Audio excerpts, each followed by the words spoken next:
मेरे देशवासियों, भाइयों और बहनों, जय हिंद, जय धन्वंतरी, जय जय ऋषि परंपरा इस राष्ट्र की।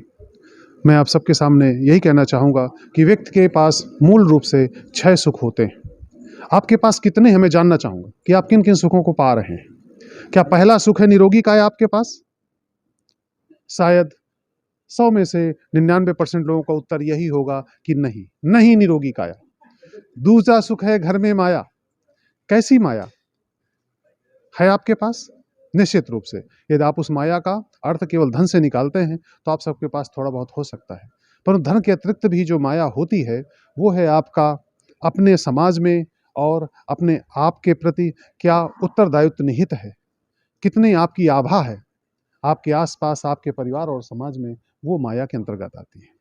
तीजे सुख शास्त्र कहते हैं कुल बंदी नारी, कि आपके पास जो पारिवारिक सुख है वो आपके पास भरपूर होना चाहिए।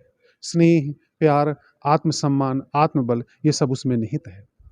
चौथा सुख है पुत्र आज्ञाकारी। बहुत सारे पिता अपने बच्चों से परेशान रहते हैं। कारण यह है कि वो शायद उसको सही परवरिश, सही संस्कार, सही दिशा सही समय पे नहीं दे पाते हैं। इसके बाद बच्चे की अपनी सोसाइटी और अपना जीवन होता है, अपना पर्यावरण तैयार होता है, तब तक वक्त बहुत आगे निकल चुका होता है, जिसमें हृदय की मितव्यता नहीं बन पाती है। और हम देखते हैं कि लोग हमसे किसी न किसी रूप में वो जो हमारा नेचुरल अटैचमेंट था, जो बचपन का अटैचमेंट था, वो हमसे छूट हो जाता है, कहीं चूक हो जाती है, भूल हो जाती है। पांचवा सुख हो सज्जन साथा।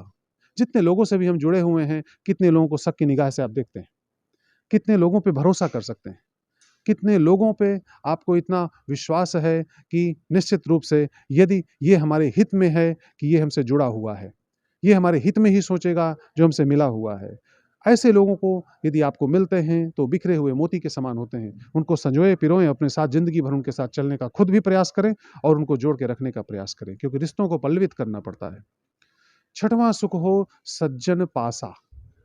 सच्चे व्यक्ति का जो आपके साथ जुड़ाव है, तो आप कोशिश करें कि आपका जो निवास हो या ठहराव हो या वार्षिक कोई पड़ाव हो, वार्षिक कोई सेमिनार हो, सभा हो, संगोष्ठी हो, उन लोगों से मिलिए।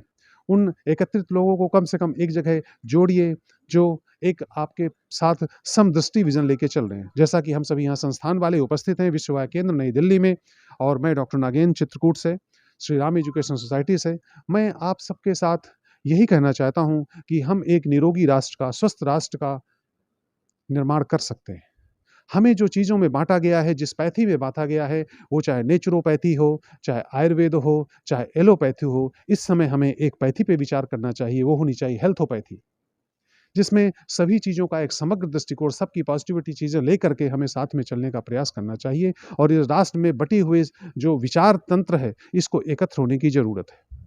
निश्चित रूप से जहाँ पर आवश्यकता है सिद्धांत की, जहाँ पर आवश्यकता है लाइफस्टाइल की, जहाँ पर आवश्यकता है नेचर के साथ चलने की, जहाँ पर आवश्यकता है कि आपकी बॉडी ये 5 तत्वों से मिलकर बनी है, छित जल पावक गगन समीरा, तो निश्चित रूप से इस प्रकृति का सभी सजीव और निर्जीव जो भी चीज़ें हैं, उनमें ये पंच महाभूत का अधिष्ठान है, और इसको सभी विद्वानों ने स्वीकार किया है। मैं चाहता हूँ कि आप पंच भौतिक चिकित्सा को, नेचुरोपैथी को, आयुर्वेद को और किसी भी चीज़ को ना बांटें। सिर्फ और सिर्फ स्वास्थ्य की समग्र दृष्टा इसी में उपयोगिता है कि आप समग्र दृष्टिकोण लेते हुए हेल्थ के लिए विचार करें, और कैसा एक समग्र हेल्थ होना चाहिए, कैसे हमारा निरोगी राष्ट्र होना चाहिए, जिससे हमारी उत्पादकता बढ़े और हम बीमार ना हो और हम स्वस्थ राष्ट्र का निर्माण करें। यही हमारी कल्पना है। आइए हम इस दिल्ली के विश्व केंद्र से वॉच इंडिया द्वारा जो संचालित और सपोर्टेड ये प्रोग्राम है, इसके थ्रू हम आह्वान करते हैं कि संपूर्ण राष्ट्र हमसे जुड़े, और हम आपसे बस 2 ही शब्द कहेंगे कि सम दोषः सम अग्नि सम धातु मल किया प्रसन्न आत्म इंद्रिय मना स्वस्थ इत अभिधीते। यदि आपको स्वास्थ्य चाहिए तो आइए हम आह्वान करते हैं, आप हमसे जुड़े, हम आपको आरोग्य देंगे और तुम हमारे साथ जुड़ो। यही हमारा कहना है। जय हिंद, जय भारत। మరిన్ని అప్డేట్ కోసం చూస్తూనే ఉండండి VCM news, voice of common man.